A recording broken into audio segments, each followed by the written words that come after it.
우리 교회에서 신앙생활을 하면서 많이 듣는 이야기는 내 생각을 버리라는 말입니다. 그러면 내 생각을 버린다는 것을 어떻게 해야 하는지 궁금해 하시는 분들이 있습니다. 쓰레기를 버리듯이 쓰레기통에 내 생각을 버리라는 것인지, 아니면 아무 생각도 하지 말라는 뜻인지, 아니면 내 속에서 올라오는 생각을 어떻게 해서든지 누르라는 뜻인지 이해하기가 좀 어렵습니다.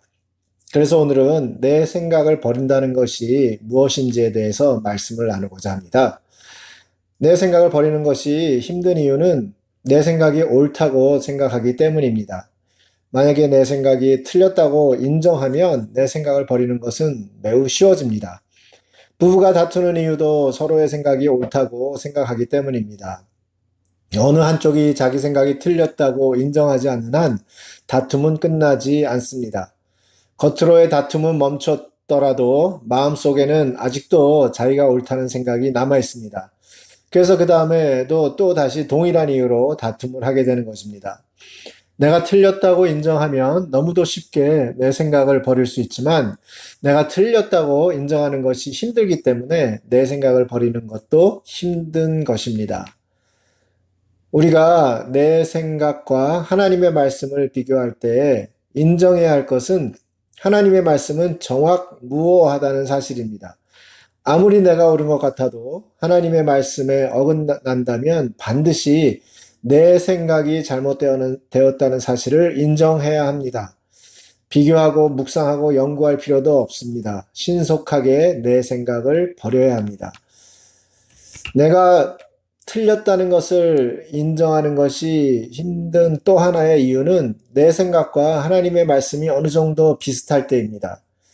진짜 100% 다르다면 쉽게 인정을 하겠는데, 내 생각에 맞는 부분이 어느 정도 있기 때문에 버리기 힘든 것입니다. 그럴 경우 우리는 우리의 생각보다 훨씬 뛰어난 분의 생각이 더 확실하기 때문에 내 것을 버리고 그분의 생각을 따르게 되는 것입니다. 혹시 내 생각이 어느 정도 옳아 보인다 할지라도 내 생각은 이미 죄로 더럽혀진 생각이기 때문에 옳은 부분이 하나도 없습니다. 바둑을 둘 때 열수 앞만 내다봐도 고수라고 할 수 있습니다. 보통 아마추어는 2, 3수 앞을 내다보기도 힘듭니다. 그런데 하나님은 영원한 앞을 내다보며 우리를 인도하십니다. 우리는 한 치의 앞도 볼 수 없기 때문에 과거의 경험과 또는 현재의 상황을 토대로 우리 앞의 일들을 결정합니다. 그 결정이 맞을 때도 있고 틀릴 때도 있습니다. 하나님과 상관없이 나의 결정에 따라 결정해서 그것이 맞으면 우리는 교만해지고, 만약에 틀리면 낙심하게 됩니다. 그래서 내 생각대로 사는 사람들은 삶의 기복이 심한 것입니다. 하지만 하나님은 모든 수를 알고 계시기 때문에 하나님의 결정은 항상 옳으며 거기에는 기복이 없습니다. 이사야 55장 8절에서 9절에 보면 여호와께서 말씀하신다. 내 생각은 너희 생각과 다르며 내 길은 너희 길과 달라서 하늘이 땅보다 높은 것 같이 내 길은 너희 길보다 높고 내 생각은 너희 생각보다 높다. 라고 말씀하셨습니다. 하나님의 생각이 내 생각과 다르고 뿐만 아니라 내 생각과는 비교도 할 수 없을 만큼 정확하고 지혜롭다면 내 생각을 버리는 것이 어렵지 않은 것입니다. 지난 월요일부터 수요일까지 올랜도에서 새 집을 거래하는 훈련을 받고 왔습니다. 훈련 과정 중 하나가 손님이 집을 사러 사무실에 왔을 때 어떻게 맞이하고 어떻게 소개하는가 하는 것이었습니다. 순서에 맞춰 대화의 주제를 이어가도록 이미 각본이 짜여져 있었습니다. 어떤 식으로 이야기를 해야 하는지도 대본에 다 나와 있었습니다. 그것을 읽고 암기해서 그대로 하라는 것이었습니다. 저는 속으로 그때그때 상황에 맞춰서 하면 되지, 뭐 이렇게까지 각본을 짜서 손님을 유도해야 하나 하는 생각이 들었습니다. 그런데 이 각본이 그냥 만들어진 것이 아니라 수십 년 동안 많은 사람들의 별의별 상황들과 경험을 통해서 가장 효과적인 방법을 정리해 놓은 것이라는 생각이 들면서 내 생각을 버리고 각본에 충실하도록 노력했습니다. 그들의 가르침을 받아들이므로 수십 년을 뛰어넘는 지식을 단시간에 습득할 수 있었습니다. 나 한 사람의 짧은 인생의 경험 속에서 만들어진 나만의 노하우가 영원 전부터 영원 후까지의 모든 수를 꿰뚫고 계시는 하나님의 노하우에 맞설 수 있다고 생각하는 것이 얼마나 어리석은 생각인지 우리는 깨달아야 합니다. 그러면 쉽게 내 생각을 버릴 수 있습니다. 그러면 버린다는 것은 무슨 뜻일까요? 영어 성경에서 버린다는 단어에 forsake라는 단어를 사용합니다. 그것은 저버리다 또는 무시하다 또는 즐겨하던 것을 그만두다 라는 뜻입니다.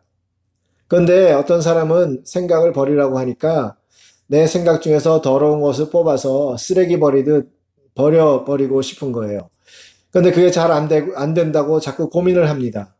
또 어떤 사람은 그런 생각을 아예 안 해야 하는 건가 하고 또 어떤 사람은 자꾸 생각이 올라오는데 이것을 어떻게 해결해야 하는가 하며 고민합니다. 하지만 생각을 버린다는 것을 쉽게 이해하자면 이 올라오는 또는 나오는 생각을 무시하라는 것입니다. 우리는 성경에서 하나님의 말씀을 무시해서 큰 낭패를 당한 사람을 찾아볼 수 있습니다. 열왕기하 7장에 보면 사마리아 성이 시리아 군에게 포위되어 식량난을 당하고 있을 때 엘리사가 하나님의 말씀을 전하는 장면이 기록되어 있습니다. 그때 엘리사가 대답하였다. 왕은 여호와의 말씀을 들으십시오. 내일 이맘때에 사마리아 성문에서 가장 좋은 밀가루 약 7리터와 보리 약 15리터가 각각 은 11.4g에 매매되는 것을 보게 될 것입니다. 그러자 왕의 보좌관이 엘리사에게 이렇게 말합니다. 만일 여호와께서 하늘에 창을 내고 곡식을 쏟아붓는다고 해도 그런 일은 있을 수가 없소. 그때 엘리사가 당신은 그것을 직접 목격하게 될 것이지만 그 어느 것도 먹지는 못할 것이요 라고 대답했습니다. 이 보좌관은 자기의 생각으로는 도저히 불가능한 일을 이야기하는 하나님의 말씀을 도저히 받아들일 수 없었습니다. 그래서 하나님의 말씀을 무시해버렸습니다. 그리고 하나님은 시리아 군 진영에 두려움이 임하게 해서 시리아 군들이 모든 것을 버려둔 채 다 도망가게 했습니다. 그리고 그들이 버리고 간 모든 식량과 복음 물품들이 사마리아 성으로 옮겨지면서 하나님의 말씀이 하루아침에 이루어졌습니다. 그러나 그 보좌관은 결국 시민들에게 짓밟혀 죽고 말았습니다. 하나님의 말씀대로 직접 목격은 했지만 그 어느 것도 먹지는 못했습니다. 이 보좌관은 하나님의 말씀을 무시하고 자기의 생각을 따라간 사람입니다. 이 보좌관을 보고 우리는 하나님의 말씀을 버렸다고 말할 수 있는 것입니다. 그 다음 단계는 하나님의 말씀을 무시하고 자기 생각을 따라가다가 중간에 자기 생각을 버리고 하나님의 말씀을 따라가서 복을 받은 사람입니다. 그게 누구냐 하면 열왕기하 5장에 나오는 나아만 장군입니다. 나아만 장군이 문둥병을 고치기 위해 먼저 이스라엘 왕에게 갔을 때 왕은 내가 사람을 죽이고 살리는 하나님이란 말인가? 어째서 문둥병자를 고치라고 나에게 보냈는가? 시리아 왕이 나에게 시비거리를 찾는 것이 틀림없다 하면서 자기 옷을 찢었습니다. 그때 엘리사는 왕에게 그 사람을 자기에게 보내라는 말을 전합니다. 왕은 엘리사의 말을 듣고 나아만 장군을 엘리사에게 보냅니다. 왕은 엘리사를 통해 하나님 말씀을 들렸을 때 자기 생각을 버리고 나아만을 엘리사에게 보냈습니다. 그런데 나아만 장군은 엘리사가 나오지도 않고 자기 종을 보내 요단강에 가서 7번 씻으라는 말을 듣고 화가 나서 그곳을 떠나면서 다마스커스에는 이스라엘의 그 어느 강보다 좋은 아바나와 바르발 강이 있지 않은가? 나는 거기서 몸을 씻어도 깨끗이 나올 수 있다 라고 말합니다. 하마터면 하나님의 말씀을 버리고 자기 생각을 따라갈 뻔했습니다. 그러나 신하의 말을 듣고 그는 자기 생각을 무시해버리고 하나님의 말씀을 따라 요단강에서 7번 씻고 문둥병을 깨끗이 치료받았습니다. 나아만 장군이 처음부터 자기 생각이 하나도 없었던 것이 아니었습니다. 자기 생각을 쫓아가고 있었습니다. 그러나 어느 순간에 그는 자기 생각을 무시하고 하나님의 말씀을 따랐던 것입니다. 우리의 마음에는 하나님의 말씀에 대해 의심이 생길 때가 있습니다. 우리의 생각을 버린다는 것은 그러한 의심도 생기면 안 된다는 뜻이 아닙니다. 그러한 의심이 생길 때에 그 생각을 무시하고 하나님의 말씀을 따르는 것을 뜻합니다. 요한복음 2장에 나오는 혼인잔치 이야기에서 예수님께서 하인들에게 돌 항아리에 물을 채우라고 명하십니다. 그리고 하인들은 돌 항아리 아기까지 물을 채웠습니다. 그러자 예수님께서 그것을 떠서 연회장에게 갖다 주라고 하십니다. 하인들이 돌 항아리에 물을 채우는 것에 대해서는 아무 생각이 없었다고 해도 그 물을 이제 연회장에게 갖다 주라는 말에는 어떤 생각을 했을까요? 지금 연회장은 물이 필요한 것이 아니라 포도주가 필요한데 이 물을 떠다 주라니 이해가 안 되는데 라는 생각을 하지 않았을까요? 하지만 하인들은 예수님의 말씀대로 그 물을 떠서 연회장에게 갖다 주었습니다. 하나님의 말씀을 듣고 상황을 돌아볼 때 의심이 생길 때가 있습니다. 그런 의심 하나도 없이 온전하게 하나님의 말씀만을 따르라고 하면 그 올라오는 의심을 어떻게 처리하시겠습니까? 어떻게 떠오르는 생각을 처리할까요? 쓰레기같이 갖다 버리나요? 머리를 좌우로 흔들면서 털어버리나요? 생각 못하게 잠을 자버리나요? 깨나면 또다시 생각이 올라올 텐데 그 생각을 어떻게 버리나요? 생각이 더 이상 안 올라오면 다 버린 건가요? 아니요, 그것이 아니라 그 올라오는 생각들을 그냥 무시해버리는 것입니다. 그 생각들을 따르는 것이 아니라 깊이 생각하는 것이 아니라 그냥 무시해버리고 하나님의 말씀을 따르면 되는 것입니다. 주위의 반대에도 불구하고 하나님의 말씀을 따라간 경우를 우리는 다윗의 이야기에서 찾아볼 수 있습니다. 한 번은 하나님이 다윗에게 인구조사를 시켰습니다. 그런데 군대 총사령관인 요압이 그를 말렸습니다. 그러나 다윗 왕이 강압적으로 나오자 요압과 군 지휘관들은 하는 수 없이 이스라엘의 인구를 조사했습니다. 그 일로 인해 이스라엘 전역에서 죽은 자가 7만 명이나 되었습니다. 이렇게 우리는 하나님의 마음에 합한 자였던 다윗도 이런 실수를 범했구나라고 생각할 수 있습니다. 그런데 성경을 자세히 읽어보면 다음과 같이 기록되어 있습니다. 사무엘하 24장 1절에 여호와께서 다시 이스라엘 백성에게 분노하시사 다윗은 가서 이스라엘과 유다의 인구를 조사하라는 충동을 받게 되었다. 그 이유는 하나님께서 이스라엘 백성에게 분노하셨기 때문이라고 기록되어 있습니다. 그래서 다윗의 마음을 충동해서 인구조사를 시킨 것입니다. 다윗이 하나님의 말씀을 거역한 것이 아니라 하나님의 말씀을 따른 것입니다.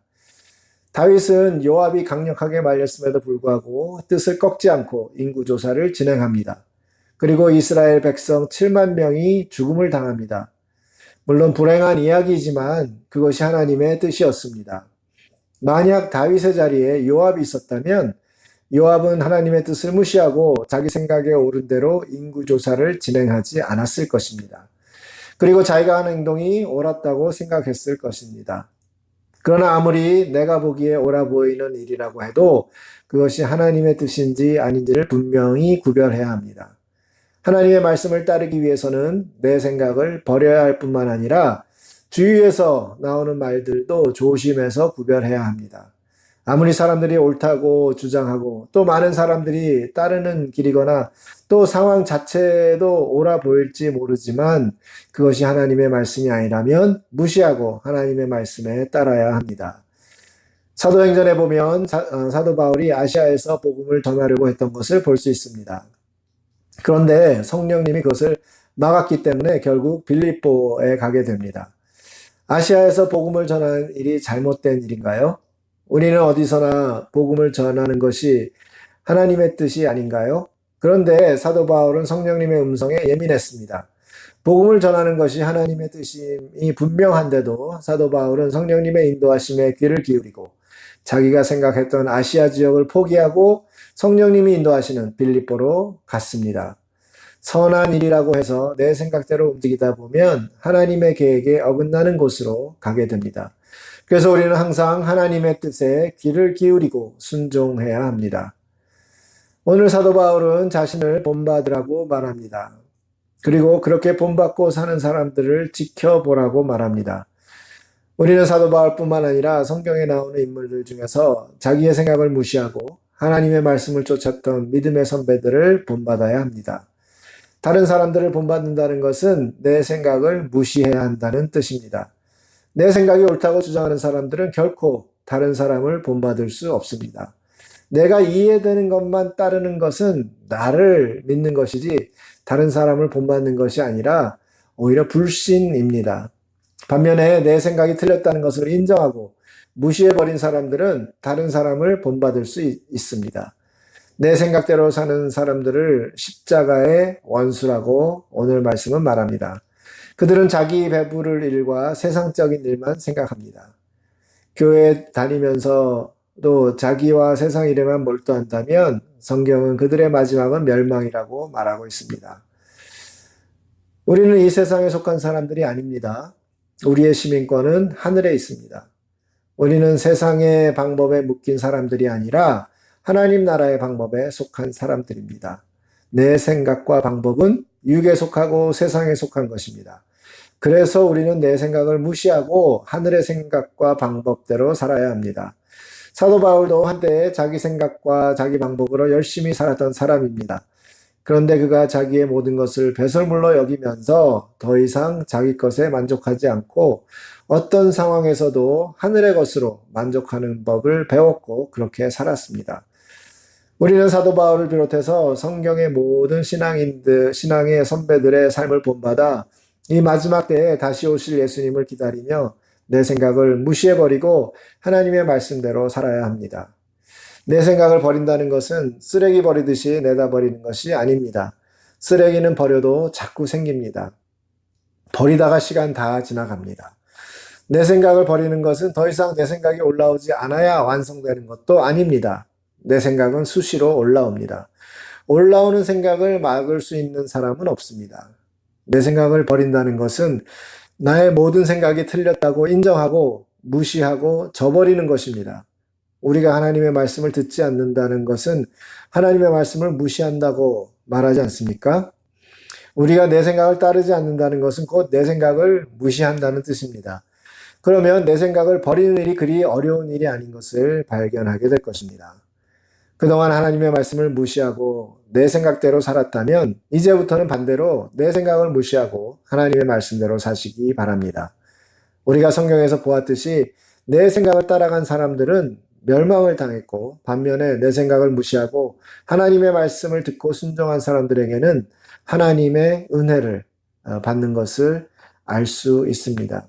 성경에서 역사하신 하나님께서 오늘날 우리들에게도 역사하십니다. 내 생각과 하나님의 말씀이 상반될 때에 내 생각을 무시하고 하나님의 말씀을 따르는 하나님의 자녀들이 되시길 주님의 이름으로 축원합니다.